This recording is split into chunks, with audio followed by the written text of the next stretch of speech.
তো এই যে রান্না বসাই দিলাম, পেঁয়াজ বসাই দিয়ে গেছিলাম ওই জায়গায়, পেঁয়াজগুলো পুড়ে গেছে। তো আজকে ট্যাংরা মাছ দিয়ে, আলু দিয়ে, টমেটো দিয়ে ঝোল ঝোল রান্না করবো, তাই আপনাদের সাথে একটু শেয়ার করবো। তো আমি প্রথমে পেঁয়াজ দিয়েছিলাম, পেঁয়াজটা হালকা ভাজা ভাজা হয়েছে, আদা রসুন দিব,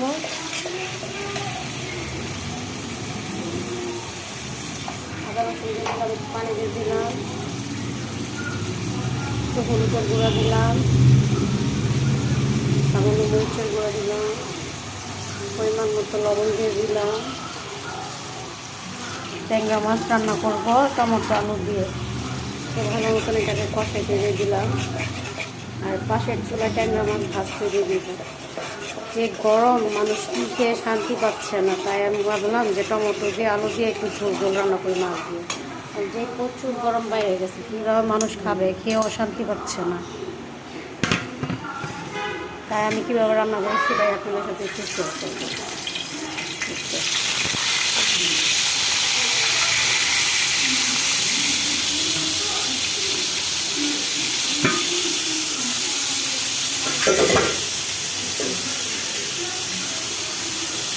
তো গরমের মধ্যে পাশে একটু বেল শরবত বানিয়েছিলাম, এত মজা লাগছে। বেল শরবতটা ঠান্ডা পানি দিয়ে মানে শরীরটা একদম ঠান্ডা ঠান্ডা হয়ে গেছে।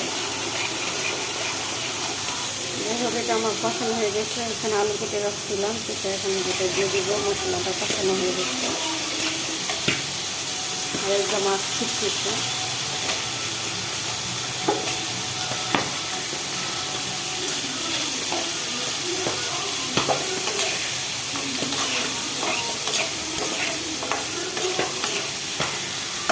ঢাকনা দিয়ে দিব। তারপর হচ্ছে যে পটল ভাজবো, আলু ভাজি করবো, অনেক রান্না আস্তে আস্তে। বাবু এত দূরে টিভি দেখে সাউন্ড হয়ে যায়, এটা আমার কষানো শেষ, আমার মাছও ভাজাচ্ছে, হালকা মাছ ভাজা দিব। তো এই তো একটা কষানো হয়ে গেছে, আমি একটু টমেটো দিয়ে দেবো।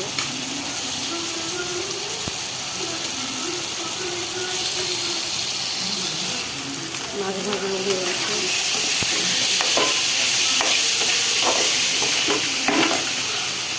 দিয়ে দিয়ে দিব। বেশি নুন দিব না, মাখা মাখা থাকবে।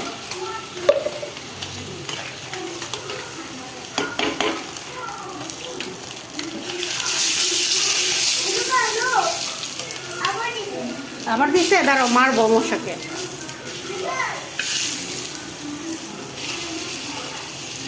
তো এখন ধন্যবাদ দিয়ে দিব।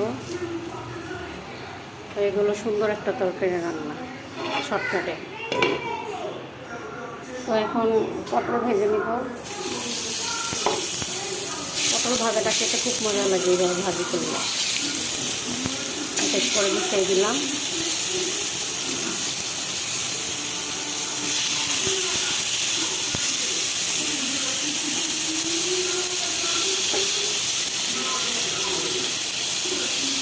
এই তো পটল ভাজা শুরু করে দিলাম।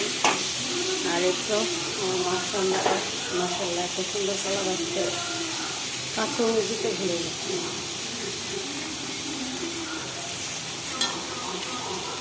এভাবে রান্না করে খেয়ে দেখেন, খুব মজা লাগে।